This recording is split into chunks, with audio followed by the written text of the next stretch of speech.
Larry who? Never heard of her. What sort of a man is he? Dick from Bama. A man like any other, but more so. Well, I thought he was dead. This is the Larry Alex Taunton Show. Let's light this candle.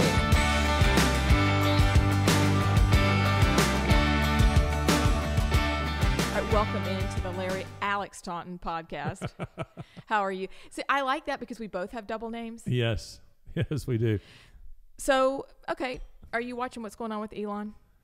Yeah, I thought it's kind of interesting that, you know, when all this started with Elon Musk trying to buy Twitter, good morning, by the way. Good morning. It's good to see you. When all this started with him trying to buy Twitter, how long do you suppose it's been now? A couple of months ago? Yes. 6 weeks ago? Yeah. Whenever it was, you know, I tweeted, be prepared, he's about to become the new Donald Trump. And you were prescient. I mean, because, you know, I'm sure I wasn't, in that there are probably loads of other people who are thinking that, but meaning that the left was going to start attacking him. And now, did you see his latest tweet Yes. about the way he plans to vote? I mean, when did the red pill moment happen? This is the question. Explain to people a red pill. What's a red pill? Well, I mean, if you're a movie person and you saw, now it's escaping me. What's the name of the movie with the red pill? I don't know. Do you guys know what the red pill is? You have any idea what the red pill movie is? It is some like Matrix or something. Keanu Reeves, right? And so Yeah, okay, he takes the red pill Matrix. or the blue pill. That's what it is. It's Matrix. And so when he takes the red pill, it happens one way, blue pill the other way. And so we're often saying these days that people are having their red pill moment, whether it's a high price at the gas pump or eggs that are so expensive. You're Yes. like, what's going on? And now Elon politically seems to be having a red pill moment. Yes. What do you think? Yeah, well, he tweeted that he won't vote for Democrats anymore. He's going to, he's going to vote Republican from now on, and hopefully that doesn't mean like rhinos, Republican in name only. Some of those Republicans who aren't actually conservative. But it's interesting because he has gone from characterizing himself, I don't know, maybe 2 months ago on Twitter as leaning left. Yes. To he's almost wearing a MAGA hat now. Should we send him one? Just like you're welcome from your friends in the South. And of course the whole Make America Great Again stuff, as much as Trump wants to say that, he kind of invented that ideology, the reality is it's just long historic Reagan conservatives. Right. Barry Goldwater, it goes well before the MAGA hat wearing crowd. It's long before that, and it will go long past him. But anyway, it is funny because to see Elon Musk now as this guy who is who's coming off every day as much more of a conservative is fascinating to me. And it's because he's being attacked by the left viciously. So now they're saying, frankly, I'm shocked. I mean, I'm sure you didn't see this coming either, that here he is championing free speech. Mm-hmm. And what do you know? A woman comes forward and says he exposed himself to me. And I don't know if she's claiming sexual harassment or not, but I was paid off to remain silent. I mean, there's going to be waves of stories like this because this is the way the left works. They don't want to deal with your argument. They want to destroy you. That's right. And we exist in a podcast like this. We exist to do what the Apostle Paul talks about. In writing to the Corinthians, he says, we demolish arguments and every stronghold, pretension that sets itself up against the knowledge of Jesus Christ. I am about the demolition of arguments, not the demolition of people. That's not the way the left works. We don't care about your argument. We don't actually care about truth. We want to destroy you. We're going to come after you personally.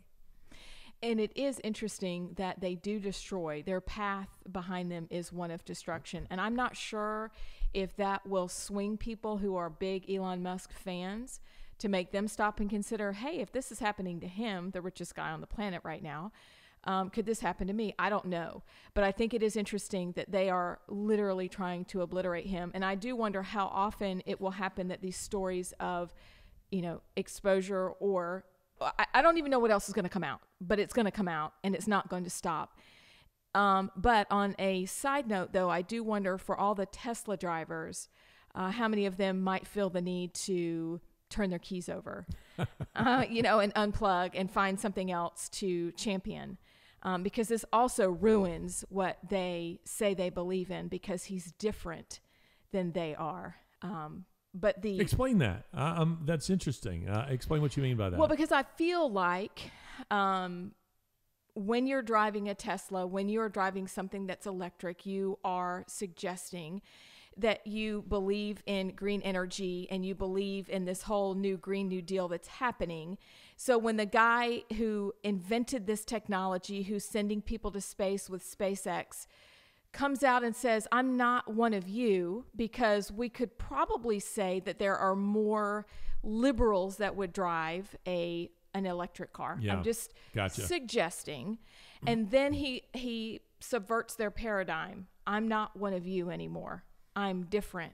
Well, then what do? We're clutching our pearls and saying, what? Yeah. This is not who I thought he was. Yeah, and it's because he, for so long, he was kind of silent about his political opinions. So they could kind of color him in whatever political shade they wanted him to be. And so he could be loved by all people. Now that he's come out with actual opinions on politics, now the lines are being drawn very sharply. You're seeing the left attack him in a very big way. But I don't even just mean, on, in mainstream media. I mean, just people on the left on, just your average Twitter users, Facebook, they're going after him now in a big way too. So that's been very, very interesting to watch because Elon Musk, whether he should be in or not is another question for another day. But he has now become the face of conservatism, really. And he's certainly not a social conservative. He's not a believer. He's not a Christian. I don't know that he's declared himself an atheist, maybe an agnostic. But anyway, it is interesting because he is increasingly becoming, again, he's the new Donald Trump. The left has to destroy him. And so they're trying to. And I think it's interesting and very important to point out that as a believer, we want to demolish the argument, not the person. And so I hope that people notice that there's a very big difference between those two things. Yeah. It's also why people are afraid to disagree on Twitter, because they don't know how to come against an argument. They know that they're going to get destroyed no matter what they do. If it's a leftist idea, they're going to destroy you as a person. And that's terrifying. And so I think as believers, we have an opportunity to point that out and then demolish the argument without destroying a person, and then possibly win people over that way. Yeah. Because their dignity is intact. Yeah, I agree with you. And there's going to be a lot more to see in this. I think we're at the front end of the transformation of Elon Musk. I think we're going to see this guy go through a massive political, personal evolution over the course of the next many months and years.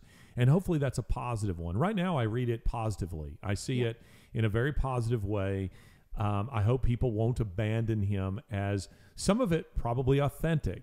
Dirt is brought forward. I mean, everybody has it. And the left is now searching to find anything they can about it. I'm waiting for Amber Heard to accuse him. He dated her. Did he really? Yes, he did. Larry, the keeper of interesting information. Yes, well, he did. It's fascinating. During shortly after her breakup with Johnny Depp, she started dating him, and I'm thinking, why is it that highly intelligent men can make these kinds of stupid mistakes? You don't have to answer that question. I'm not going to. I'm just saying that it's actually a pattern. Yeah. It's a real thing. So I'm waiting to see her go from one trial to the next. The left want to use her to say he's an abuser, he's a rapist, he's a whatever. I saw, that he actually is, something awful and wicked. Who knows? But I think you're going to start seeing a parade of women being brought forward, employees, accusations of racism. That's already happened. that he doesn't care about the environment. Somebody saw, Elon, flip a cigarette butt, onto a playground. I mean, this is all coming in waves. So just set your alarms on your search engines. What is it? What's called Google Alerts. Set your Google alert to Elon Musk and scandal, because there's going to be loads of accusations of scandal, and I hope people stand by him. I do too. And I hope people realize that if you have to destroy somebody, your argument is quite fragile. Yes. So please, let's get the popcorn. There we go. And stay tuned. We should have some right here. We really should. Popcorn's delicious.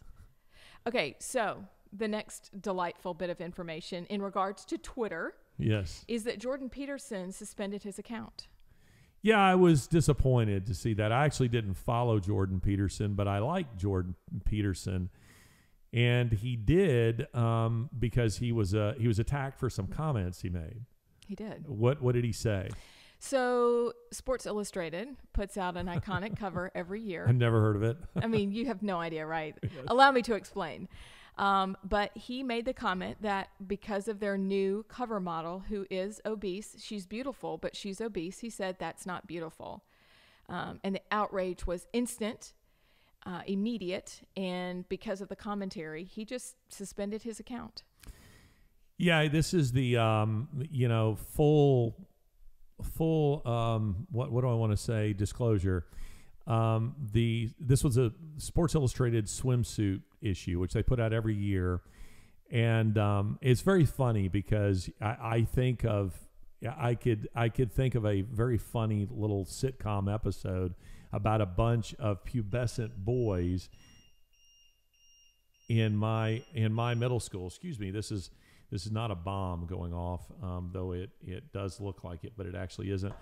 It's a timer, and I don't know why I had set it to that. But anyway, I could write a very funny little sketch about a bunch of pubescent boys in my middle school who always around this time of year were trying to get into the library to see the Sports Illustrated swimsuit edition. And, of course, that's a space that has been, whatever you think of the swimsuit edition and whether or not there should be one, that's a whole separate debate and discussion. I'm not going there. But that is a space that has been traditionally reserved for beautiful women. So Sports Illustrated, because they're under pressure from the political powers that be, who are trying to redefine absolutely everything, caved to the pressure that said, we need to celebrate a fat is beautiful too.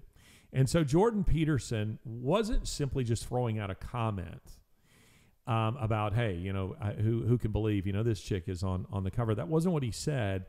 Peterson said that, and I'm paraphrasing him here, but he said that this is an effort by the political elites to redefine beauty because they think that your notions of beauty and my notions of beauty are nurture rather than nature. And he says they're wrong. Science demonstrates that what we think regarding beauty is actually it's nature. You're born with innate ideas of what beauty actually is, and you respond to it accordingly. But he says, but they don't recognize that. They believe that what we think about a woman's role or a man's role, none of that is innate. What we think about sexuality, none of that is innate. It can all be demolished and redefined by them. And Peterson said this just simply isn't so. Now, he was immediately attacked. Now, I wish he had put it like this, because really what Jordan Peterson immediately recognized what he was saying. It's Plato actually talked about this, and I'm not trying to get, too academic and too deep here, but Plato talked about something that he called forms and ideals, so that he would say that for every, we don't have any flowers here, but for instance, for every object that you see in this world, in our reality, it's fallen. It's a fallen version, a less perfect version of its ideal, of its perfect thing that is out there in some other universe. So everything in this life has a perfect equivalent somewhere else. because our world is fallen. Now, you can understand why the medieval philosophers and theologians, Dante didn't want to put, the Greek philosophers in hell, because they never, Plato, pre-existed Jesus by almost 400 years. And so for Plato, that is Jesus's earthly ministry. Don't try to correct me and say, well, he was always here. Anyway, they had a hard time, putting them there, because in their minds, they thought, boy, these guys took natural revelation as far as they could take it. I mean, they're this close to being Christians, and they referred to them as pre-Christian Christians. So Plato was talking about this whole idea that everything is fallen, and no matter how perfect a flower appears to be, or a sunset, or a tree, or a woman, it's still an imperfect version of the perfect version before the fall. This is what Jordan Peterson was actually saying. So he was actually making an academic point. But unfortunately, people immediately interpreted that, and some willfully. They just want to attack Jordan Peterson. They're like, you're just a bigot. You just, this kind of thing. No, what he was saying is actually true. And let's also be clear. Unless there is something that's kind of broken in you, and it does happen, we all have innate reactions to notions of beauty. For instance, Kilimanjaro from afar, there's hardly anybody who would look at Kilimanjaro and go, that's not breathtakingly beautiful. There's almost no one who, on the other side, who would think that a roach is anything other than repulsive. Right. So we have innate reactions to these things, and that's what he was saying. It is you're right. You're absolutely right. And we are so surface in our culture these days that we don't realize and recognize what he was saying, because it's true. But it offended people tremendously. The idea that there is a standard. We don't like that I think as women, there's this pressure that there is a standard. But it's right that there is a standard, and it's right that there is a perfect ideal. And what we see in ourselves, instead of running to Christ and saying, I can't meet that standard, even in beauty, we run away from it and we try to fix it ourselves. And we say, well, how dare we even have a standard at all? But I love the argument that he made, because it's right. Well, how about this? It's Let me true. ask you, as a woman, how is this not an attack on... How is this anything other than an attack on beautiful women? In other words, that space on the cover of Sports Illustrated is generally reserved for beautiful women. Sports Illustrated and the cultural elites who are putting pressure on them said, nope, none of you women who have worked to stay in shape, who have watched your calories, who do your crunches, or whatever it is, in order to be considered for something like that, we're not taking any of you. You're getting bumped out of that space. I see this as not an attack on, big girls. I see this as an attack on pretty women. That's very interesting. I think that for the women, that I had a daughter who modeled, and so I think you can appreciate it on that end, that there are girls that work very, very hard to get there and to stay there, and to be bumped out is upsetting and hard. But I do think that it is trying to subvert the paradigm of what is beautiful. And it would be offensive to women who consider themselves beautiful to say, well, you're not beautiful anymore. This is what's beautiful now. Yeah. And so, okay, well then if that's going to change, then what's going to be the next thing that's in style after this is not any longer beautiful? Yeah. Because there's always something that comes next. But I agree that it could be seen as you're not beautiful anymore. And so then we get back to the question of the standard. What is the standard? And can we meet that standard? And is it wrong to have a standard?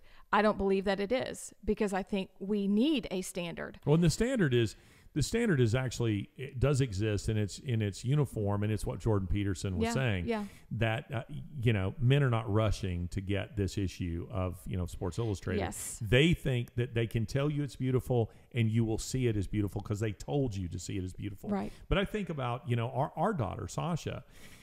She has worked as a model, and they began saying that she wasn't right for this or for that because they were looking for someone who looked more gender neutral, more ethnic neutral. So if she had looked where someone could look at her and go, gosh, I can't tell, what ethnicity is she? Hispanic? She white? She black? She Asian? Or worse, greatly offensive to her, is that a woman or is that a man? Then that meant she would be slam dunk for loads of things. But because she was a very attractive, quite obviously a woman, and a white woman. Sasha's adopted. She's from Ukraine, so she's got that Maria Sharapova, kind of look about her. Nope, that's not what's in anymore. That's not what we need. Now, is that what's in with the general public, with average people? Well, of course it is. Right.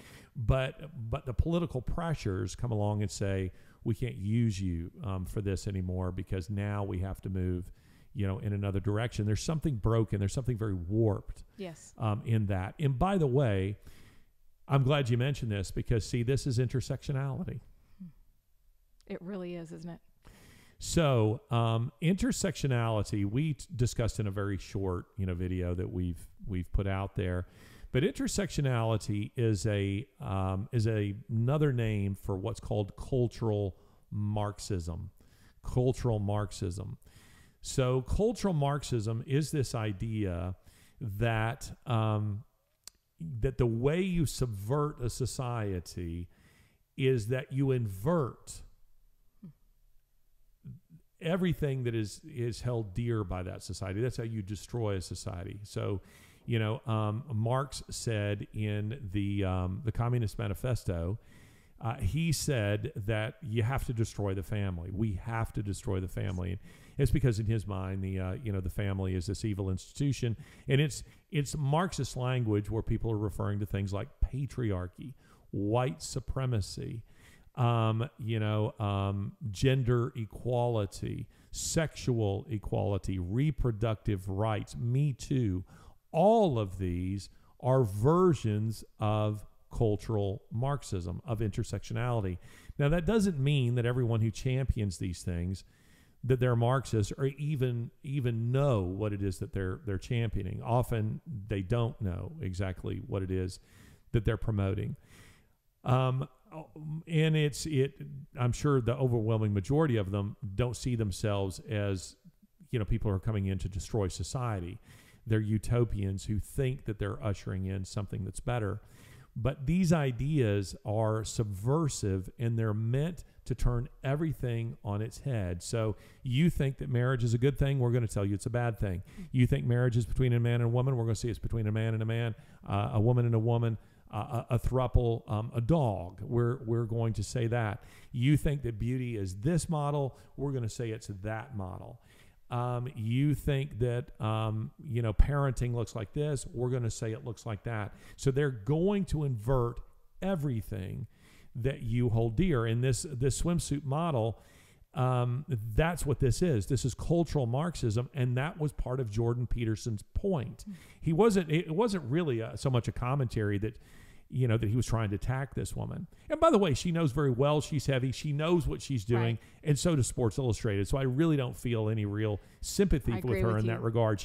She decided to suit up in this, bikini and get out there and show what she's got. She knew this was coming. She wanted her moment of fame. She wanted that cover.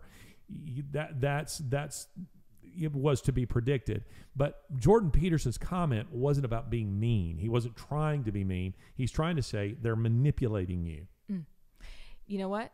And let's pause right there, because we need to revisit all of that and dive deeply into it, because I think it would be extremely helpful for people to understand that language that's going on in culture right now, and even people who are believers who are adopting that language, to stop and then to push back. Because that's the way I think. I mean, do you think that it can be solved? Well, we'll save that for the other side. Let's do. All right, we'll be right back. This is the Larry Alex Taunton Show. Welcome back into the Larry Taunton podcast. So we're talking about intersectionality. And it is a very intriguing discussion because we're living in the middle of it. People are borrowing terms they don't really understand. Yeah. Or they've been bombarded and they find themselves in what you were saying a minute ago off air. Oh, but that sounds so good. Yeah. That's so nice. What does that mean? What does that term actually mean? Well, in a previous discussion, I told you I would call it atomization. I wouldn't call it intersectionality.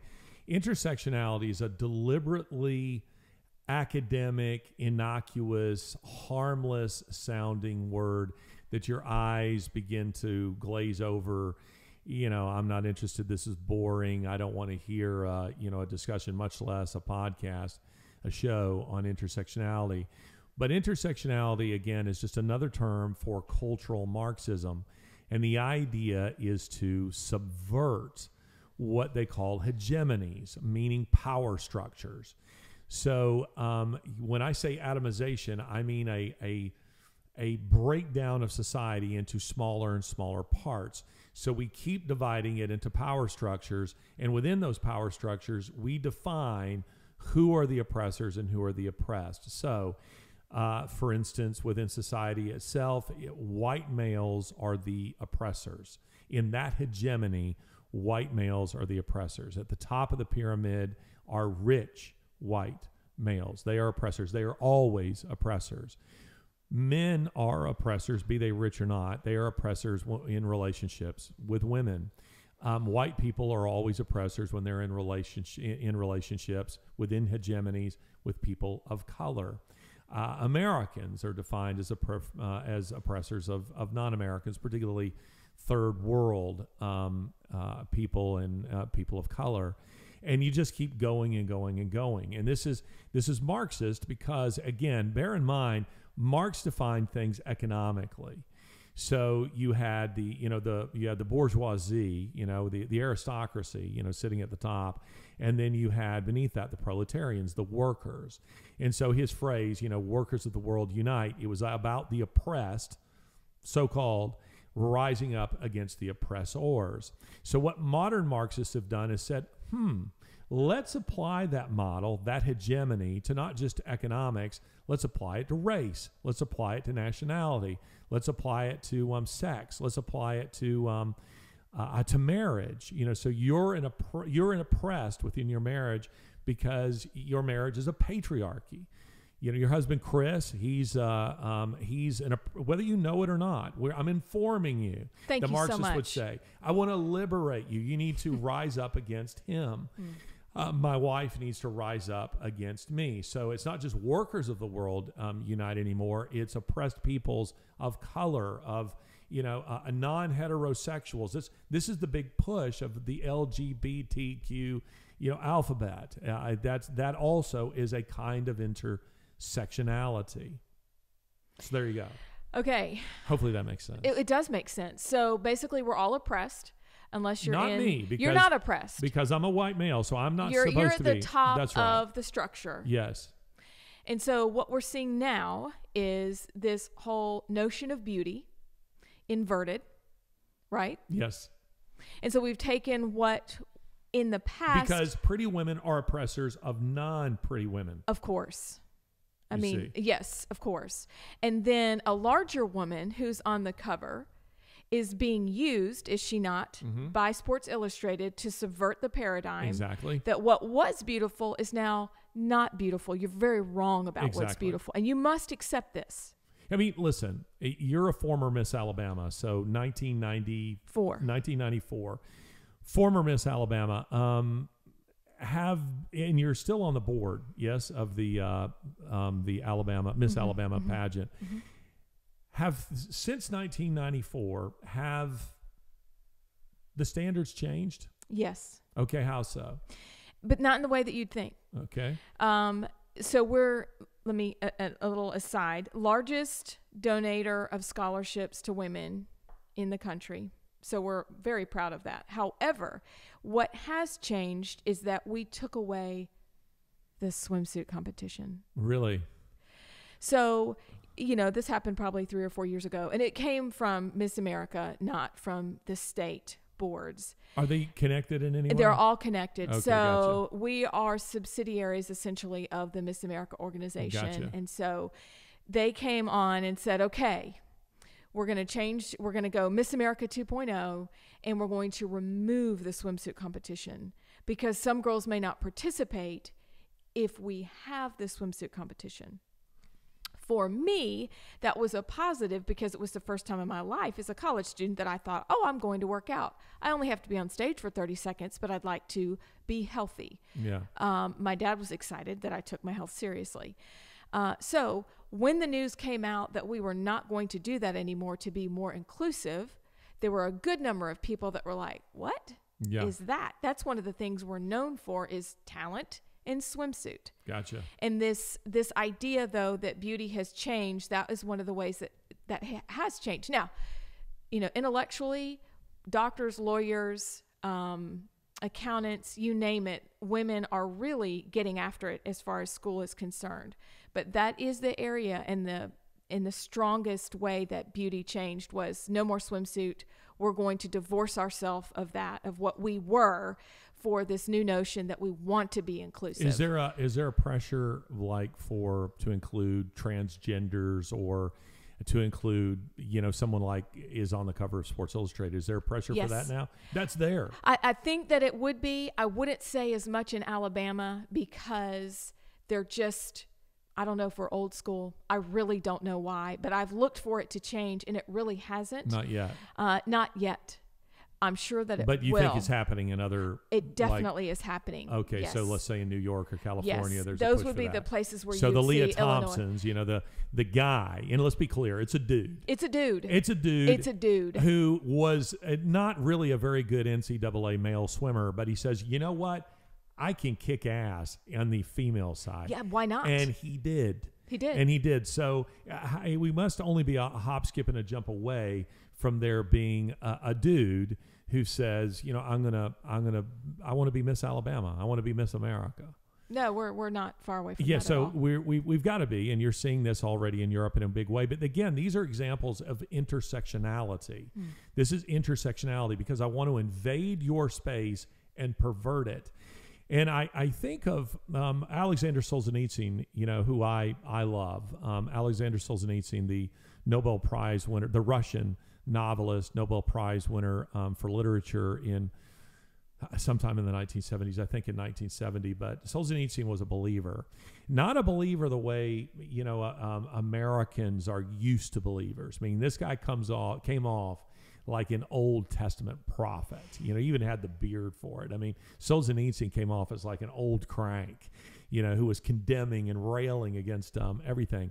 The winsome crowd in America would really struggle with Alexander Solzhenitsyn. Absolutely. He called a spade. But what's interesting is that Solzhenitsyn, who served I think a decade in the Gulag in the Russian prison system under Stalin, he was released.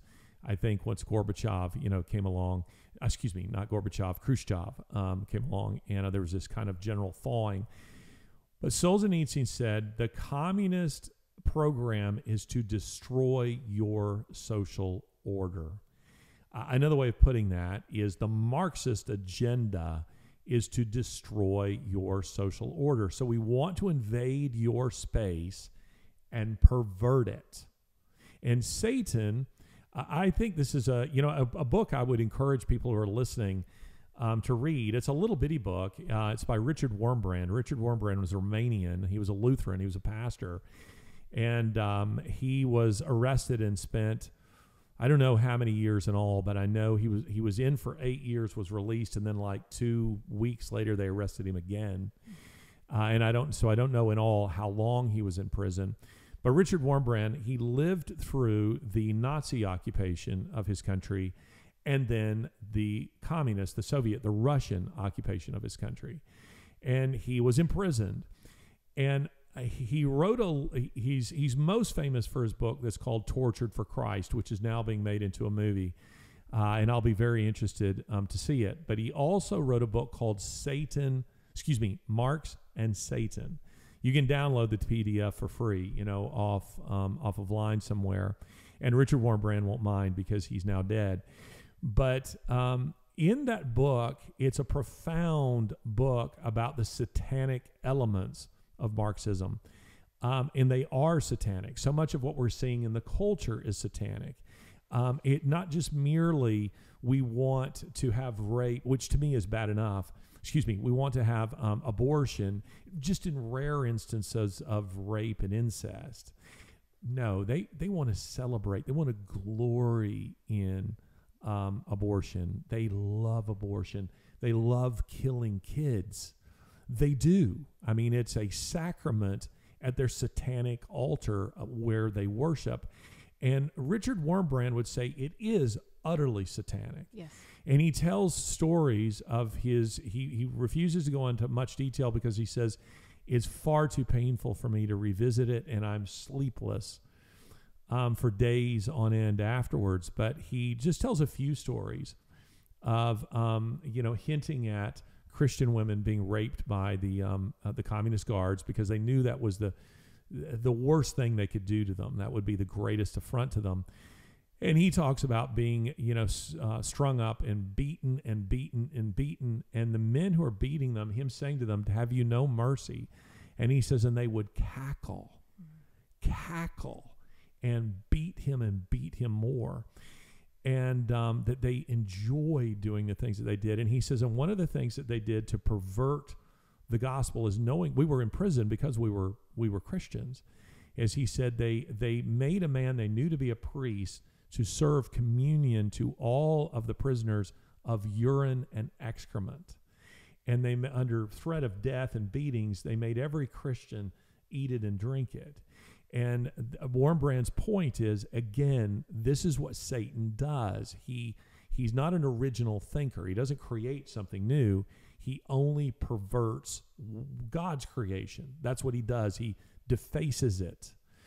And so this is what intersectionality does. So it's like this. This is maybe a way of putting it, Amy Beth. It would be like saying, all of a sudden the left says it's natural to walk on your hands. There's a wave of new studies that come out and then talk about how walking on your hands is actually healthy and good for you. There are a number of news articles that are published that speak of important people in history who could walk on their hands, Rhodes Scholars who walked on their hands, presidents who walked on their hands. There would be workout videos for walking on your hands. There would be denunciations of walking on your legs. And before long, the useful innocence, and that's what Ludwig von Mises called them, the economist. He didn't call them useful idiots. He called them useful innocents. That is to say, the people within the culture who kind of mindlessly regurgitate whatever they're told, they would begin repeating it and begin believing it. Walking on your hands is a normal, natural thing to do. And you'd say, nobody would fall for that. How many people have fallen for the idea that a man could be a woman?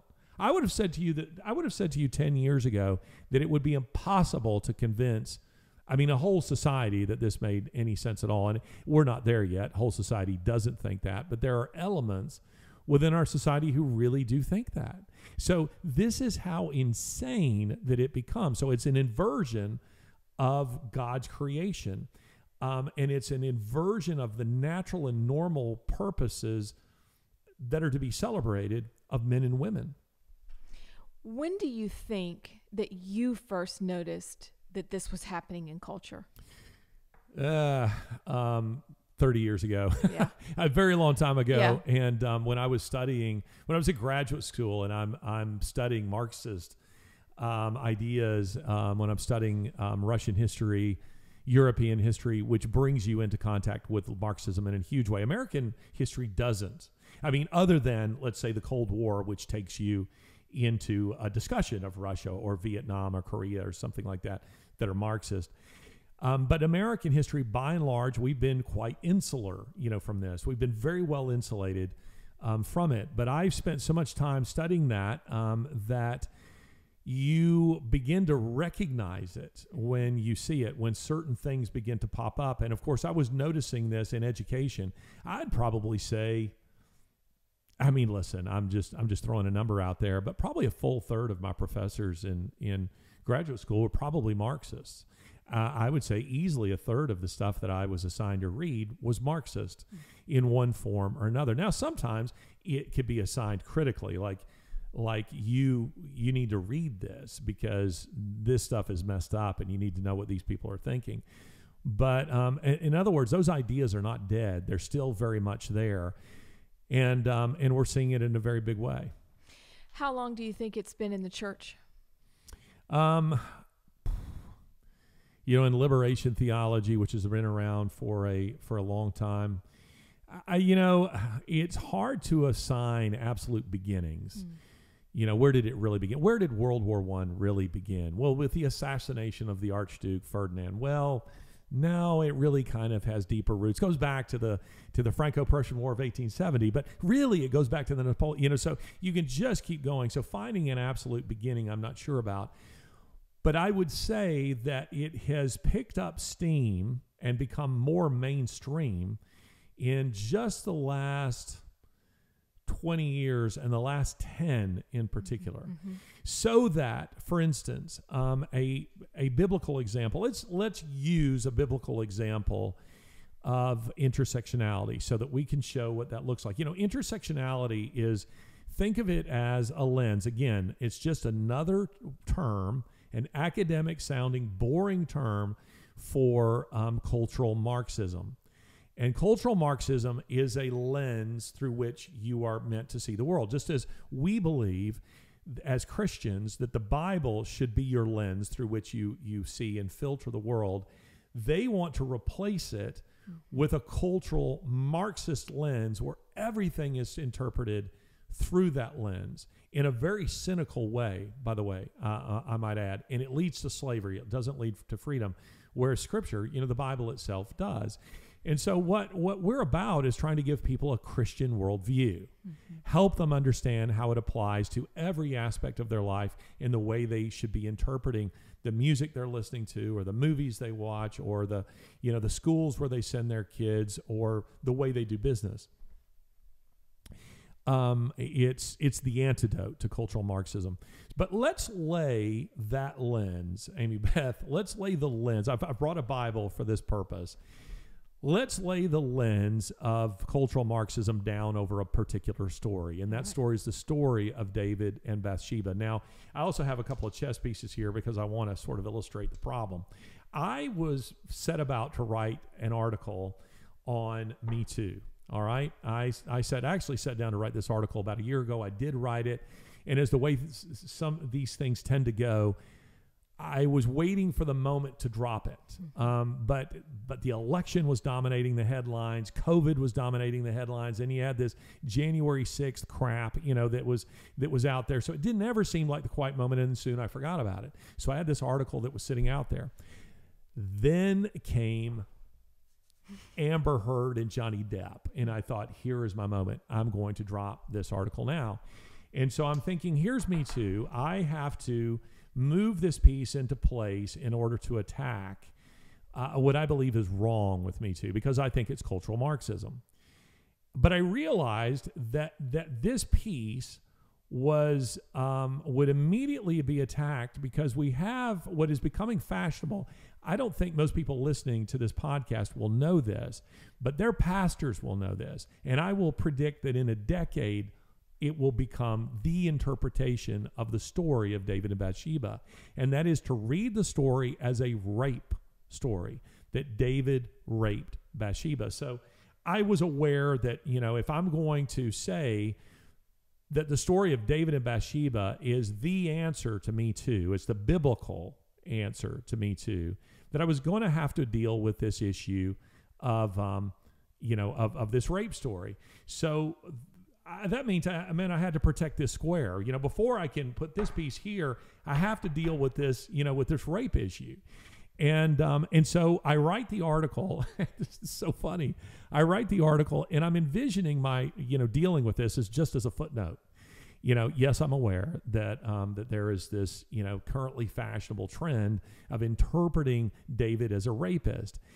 But when you're writing like this, as I say in kind of my chess analogy, you're always anticipating where the attacks will come. And so the footnote becomes, a paragraph, 2 paragraphs, and soon I realize it's an article unto itself. And maybe before I publish the article on Me Too, I need to first lay the groundwork by publishing an article on the rape story.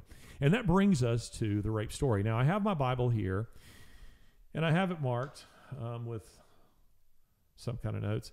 And here is the way the story, it's very brief, the portion that is significant. I will read it here. It happened late, by the way, this is 2 Samuel chapter 11.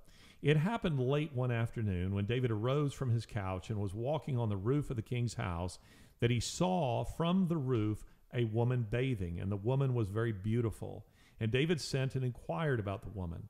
And one said, "Is not this Bathsheba, the daughter of Eliam, the wife of Uriah the Hittite?" So David sent messengers and took her, and she came to him, and he lay with her. Then she returned to her house, and the woman conceived, and she sent and told David, "I am pregnant."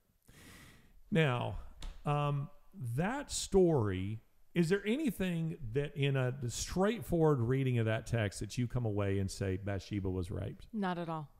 Had you ever heard that before, that narrative before I mentioned it to you? I'd never heard it before. Okay, so to my point, you're an intelligent woman. You're out there and you're engaged and you're following the news, and you had not heard this.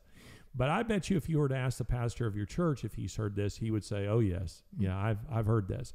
And it's starting at an academic level, and it's starting to trickle its way down into the mainstream. Hence the reason I say that I predict that in a decade, this will be a dominant, maybe not the dominant, but it will be a dominant interpretation from many, many pulpits, because it's what is now being taught. So when I first encountered this a few years ago, I thought, okay, because Christianity Today, which has become quite woke, published a piece in which they called it a rape story. And then, no surprise here, suddenly the guy's gone, completely out of my head. The former, gosh, I did a conference with him. Russell Moore. Russell Moore, excuse me. Russell Moore. Russell Moore has started pushing this in a big way, and it was because he had a conference about sexual abuse in the Southern Baptist Convention in 2019, and so this took off in a big way there at that convention, because they were saying, look, we as Christians have to come to terms with the fact that David was a rapist. What? Yes. I've never heard that before. So among the inventory of David's sins, which are substantial, that he was an adulterer, that he was a murderer, that he was at various times a prideful man, we now, they tell us, should add to the list of sins that he is a rapist. Now, I would say to you, now, first of all, let's just consider the text, that nothing in a straightforward reading would lead you to that conclusion. But see, what they would say to you is, and I will explain, by the way, why this is intersectionality, why this is a Marxist interpretation. Bear with me.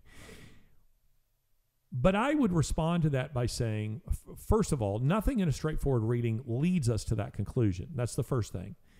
Second of all, the idea that the author was bashful about mentioning rape, that he was just trying to be very, careful in the way he couched it. Wasn't careful about calling David an adulterer. He wasn't careful about calling him a murderer. He wasn't careful about recording this story. Right. So I don't buy that for a moment. And by the way, it was a pastor who said to me that that's kind of the way that he hears people, framing it. He doesn't buy that it's a rape story, but he says, to listen to them speak, they would suggest that it's not in here because the writer was bashful. Well, let's consider this. 2 Samuel, in all likelihood, was written by the same author. 1 Samuel was written by Samuel, perhaps up to chapter 25. 2 Samuel was probably authored by Nathan. So here we have in 2 Samuel chapter 11 is the story of David and Bathsheba.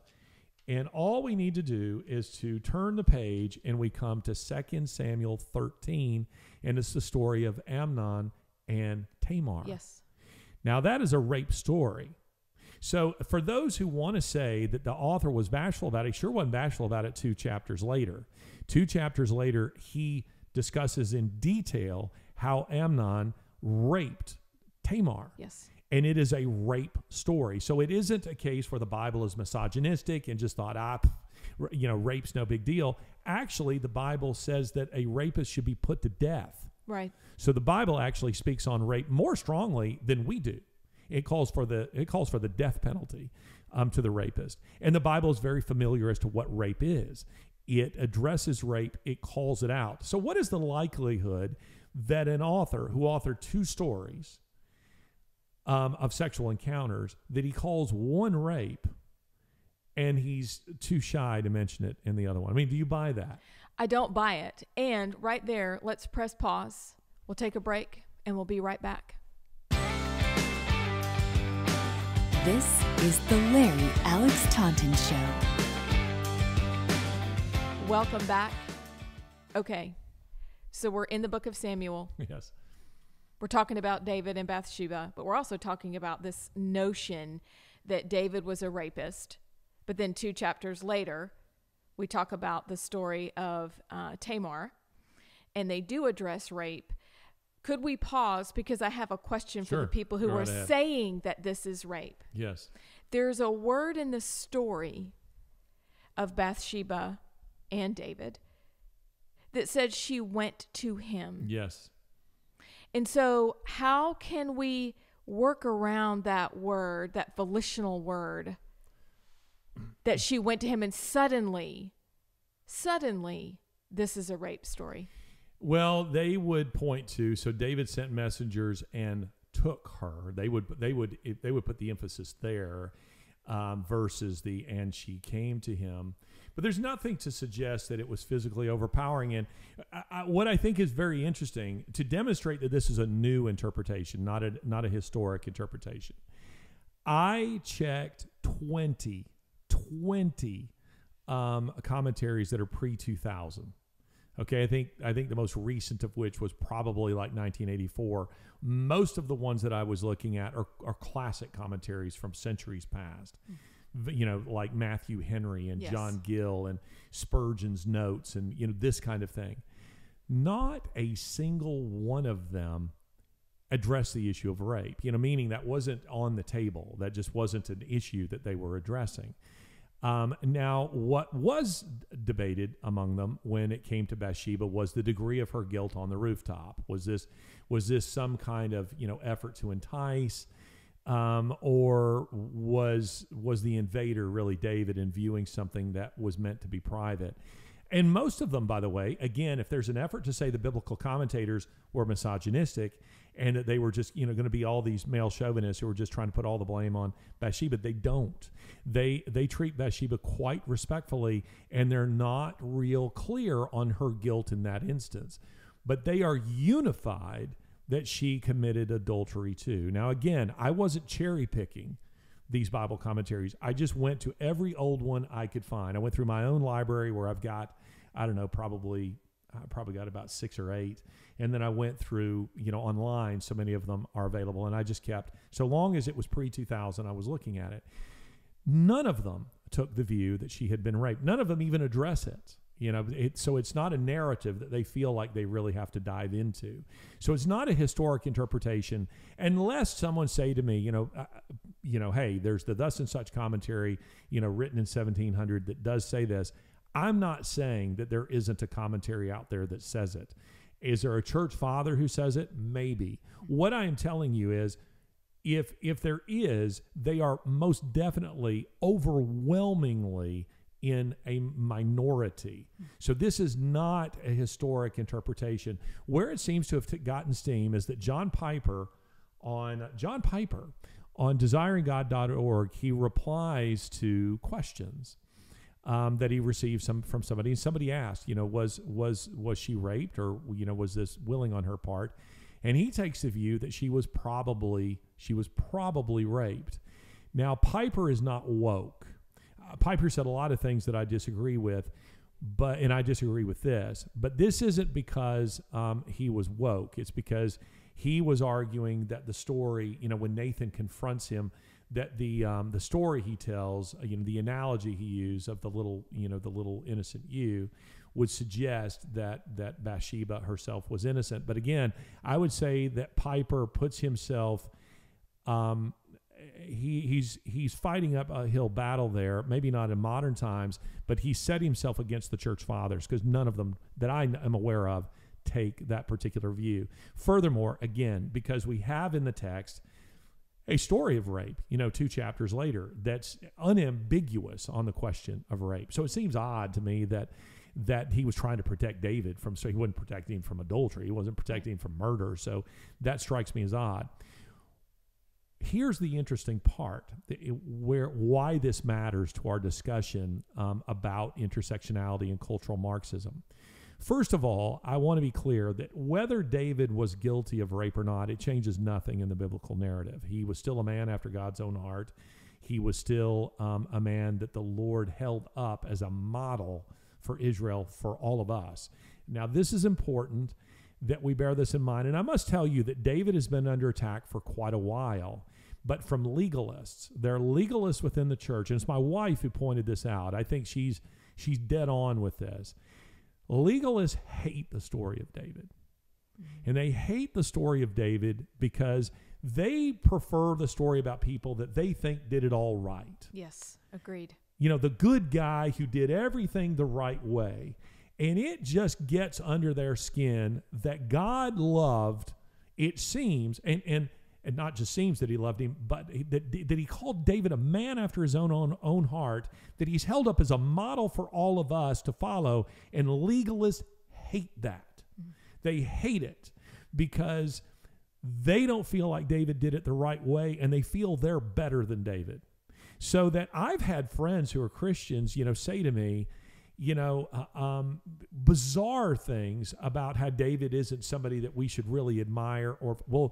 I will tell you that when you're saying that, I feel the need to back away from you a little bit, because I'm afraid a bolt of lightning might turn you into, because the Lord himself did say that of David. Right. Oh, yeah. Again and again. It's unbelievable. Your wife is right. So legalists hate the story of David. Yeah. They don't want that story in there because they don't like his redemption. Or let's put it this way, if he's to be redeemed, they want him to wallow in his sin and be defined by his sin for all eternity. And that's what's interesting to me, because a lot of people in the church these days, they want to define David not the way the Lord defined him, as a man after his own heart and as a model for all of us, but rather they want to define him by his sin. And they want to remind you and David of. So David has been under this attack within the church for quite a while, but now we have, being added to this, this rape charge. Regardless, if he were guilty of it, and he isn't, it would change nothing in the biblical narrative about that. So I just want to drive that home. But why it matters and why it's an example of cultural Marxism is, you see, it is an effort to absolve Bathsheba of any guilt. You see, in the Me Too narrative, women cannot be held accountable for their own poor sexual choices. Therefore, we have to redefine the story in such a way that David is the aggressor and David is responsible for it. But let me explain to you where the cultural Marxism comes in. Most would agree with you that there's nothing in the story to suggest that David physically overpowered her. So where do you think they argue? I can't. It's such a ludicrous. Well, think about cultural Marxism. cultural and power structures. So he overpowered. So where did this all happen? Where's the cultural Marxism? Well, the where it is here in this story is, again, in the cultural Marxist narrative, in the intersectionality narrative of male-female relationships. This is a patriarchy, and he is a powerful man, and the point isn't that David physically overpowered her. They would say that's irrelevant. He coerced her because David could not have a consensual relationship between a powerful man and a woman is not possible. That's cultural Marxism. So they interpret the story in this way. They say that the point isn't that he physically overpowered her. The point is that he was a powerful man, and more than that, he was a king. So he's a male, and she's a female. So there, right away, there's inequality, they argue. He's a powerful male. She's a female who doesn't have power, and he's a king, and she's a subject. So when he sends people to summon her to the palace, she has no choice but to come and, strip her clothes off and to jump into bed. She has no volition. All volition is removed from her, according to that narrative. And so what that means is they would say to you that even if Bathsheba consented to this, that it would still be rape, because her consent was not possible in that kind of what do I want to say? That kind of power structure, hegemony, as they call it. In that kind of power structure, it was unequal, and therefore consent could not be given. But let's follow the logical path of that.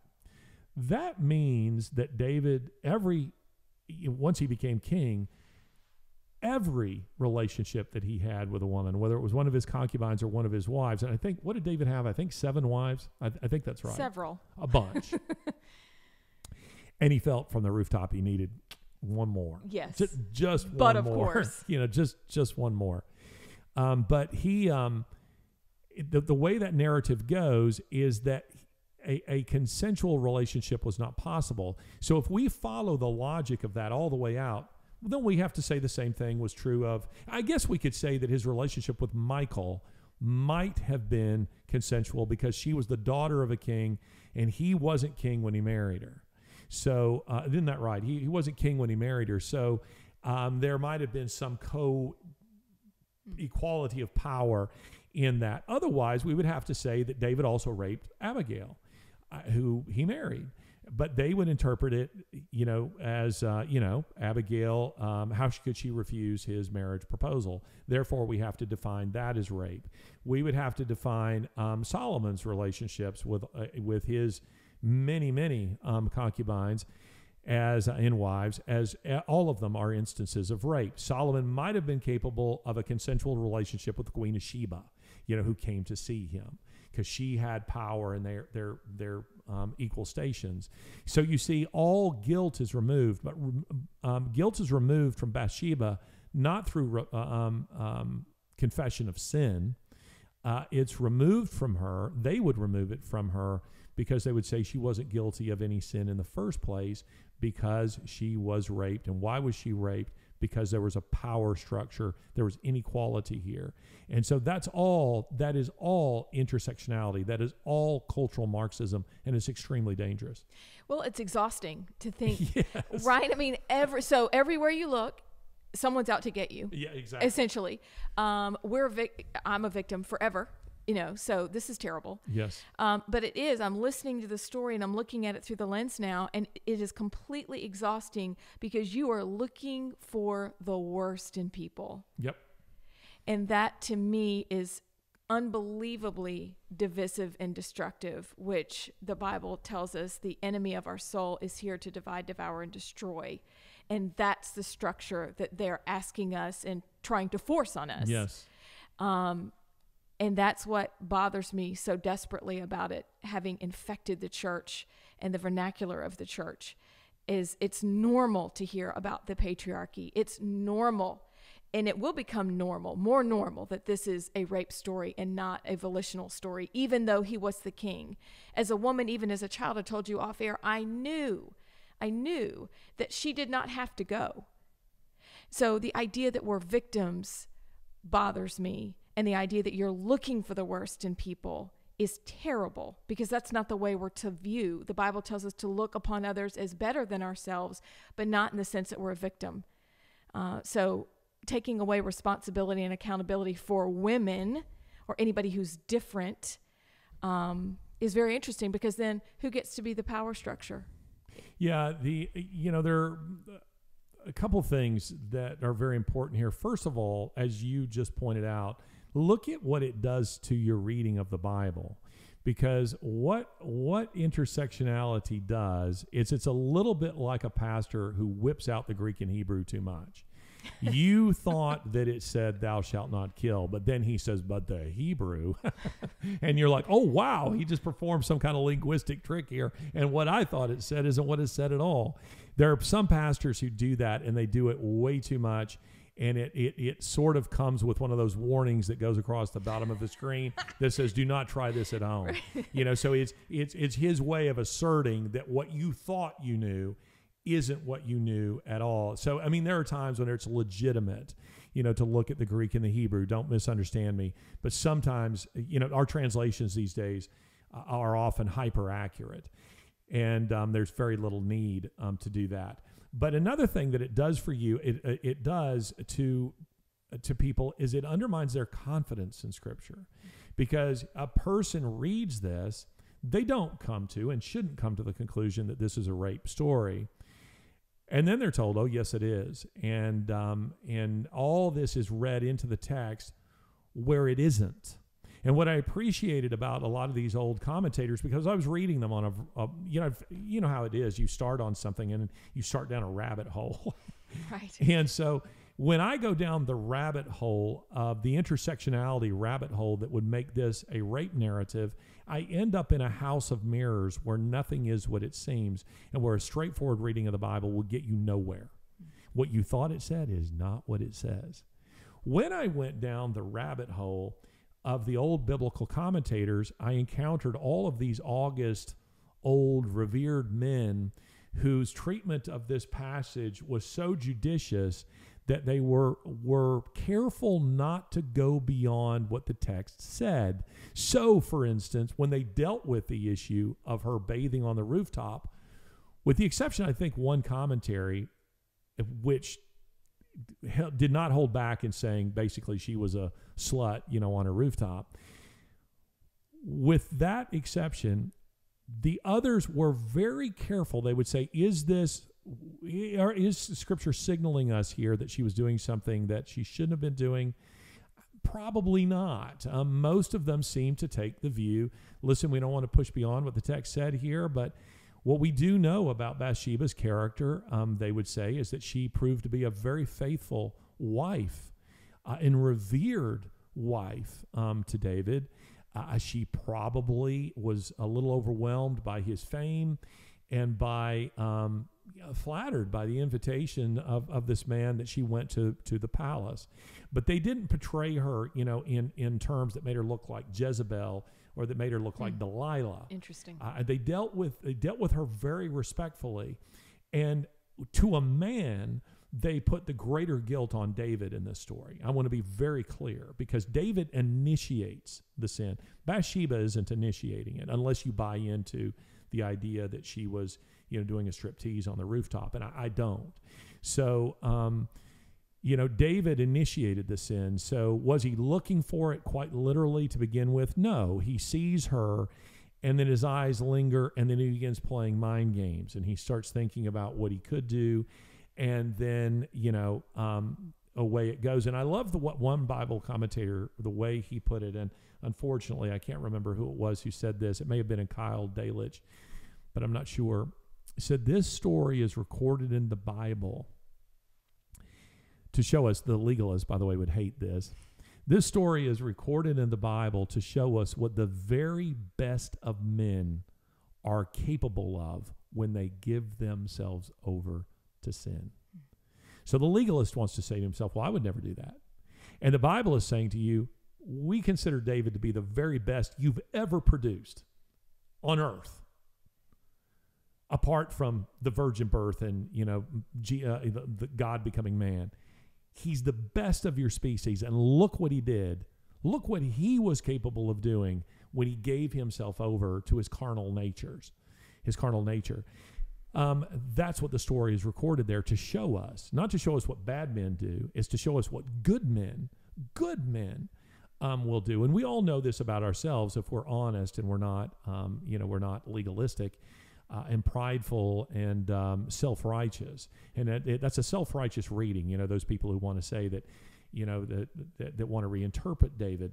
So I think that's very important that we understand that you can rely on your Bible to mean what it says that it means. Now, does that mean that there aren't times that it really needs some serious unpacking, for us to understand things? Of course. Genesis 1 and 2 are a perfect example of this, that they do require that. But this isn't one of those instances. This story is what it appears to be.